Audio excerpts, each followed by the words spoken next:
اللہ نے حضرت نوح علیہ السلام کو ان کی مشرک قوم کی طرف مبعوث کیا، مگر مسلسل کفر کی وجہ سے اللہ نے حضرت نوح علیہ السلام کو کشتی بنانے کا حکم دیا، اور پھر ایک عظیم طوفان سے پوری دنیا کے کفار ہلاک کر دیے گئے۔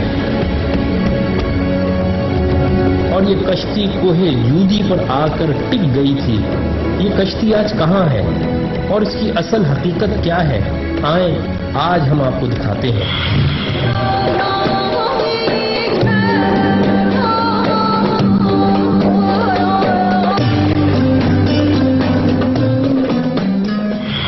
آج سے کم و بیش 50 سال قبل جب ترکی کے ایک پہاڑ پر کچھ مہم جوؤں نے اس کشتی کو دریافت کر کے اس کی تصاویر اخبارات میں جاری کی تو پوری دنیا میں یہودیوں، عیسائیوں اور نام نہاد روشن خیال دہریوں کے درمیان ایک بڑی بحث کا آغاز ہوا۔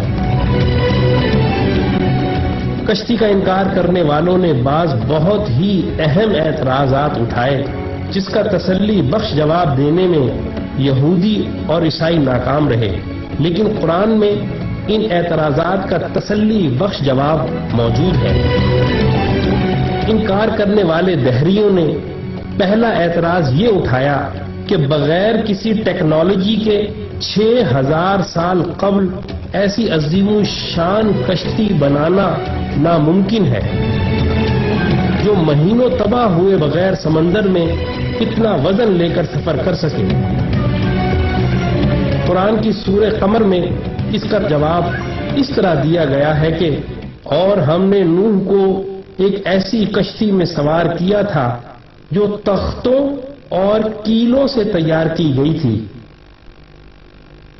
حالیہ تحقیقات کے بعد اس کشتی سے دھاتی کیلوں اور تختوں کے آثار ملے۔ پھر ان انکار کرنے والوں نے دوسرا اعتراض یہ کیا کہ یہ کیسے ممکن ہے کہ 6000 سال قبل اتنی بڑی کشتی بنائی جائے جس میں دنیا جہان کے جانوروں کے جوڑے سوار ہوں۔ لیکن قرآن نے سورہ ہود میں یوں بیان کیا، اور جب ہمارا حکم آ پہنچا تو تنور ابل پڑا تو ہم نے کہا کہ ہر قسم کے جانوروں کا ایک ایک جوڑا کشتی میں سوار کر لو۔ اب حالیہ تحقیقات سے قرآن کے اس انکشاف کی بھی تصدیق ہو گئی ہے کہ کشتی نوح کوئی معمولی کشتی نہ تھی، وہ 3 منزلہ تھی جن میں جانور ترتیب وار سوار تھے، اور اتنی بڑی تھی کہ اس میں 522 ریل کے ڈبے سوار کیے جا سکتے ہیں۔ اس میں کم و بیش 25,000 جانوروں کی جگہ موجود ہے۔ پھر ان دہریوں نے تیسرا اعتراض یہ اٹھایا کہ اتنے عظیم الشان طوفان میں اتنی عظیم الجثہ کشتی بغیر لنگروں کی مدد کے تیر ہی نہیں سکتی، لیکن اللہ اس اعتراض سے واقف تھا، اسی لیے اس نے سورہ ہود میں فرمایا، اور نوح نے کہا کہ کشتی میں سوار ہو جاؤ، اللہ ہی کے نام سے اس کا چلنا ہے اور اسی کے نام سے اس کا لنگر انداز ہونا ہے۔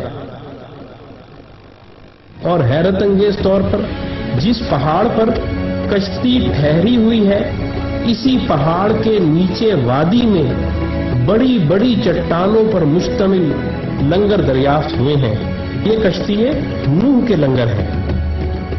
اور سب سے بڑا اور اہم اعتراض یہ اٹھایا جاتا ہے کہ کسی لکڑی کی کشتی کا 6000 سال تک کسی پہاڑ کی چوٹی پر باقی رہنا ناممکن ہے۔ اس اعتراض کا جواب بھی سورہ قمر میں یہ کہہ کر دیا ہے کہ اور ہم نے اس کشتی کو آنے والوں کے لیے اپنی نشانی بنا کر چھوڑا ہے۔ اور حالیہ تحقیقات سے یہ حیرت انگیز بات سامنے آئی ہے کہ اس پورے پہاڑی سلسلے میں برف اسی چوٹی پر ہے جہاں یہ اسی برف کی وجہ سے محفوظ رہی۔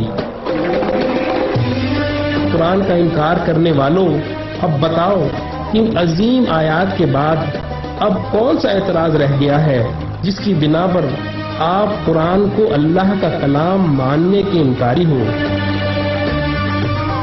ہم آپ کو دعوت دیتے ہیں کہ تعصب کی اینک کو اتار کر اسلام میں داخل ہو جاؤ۔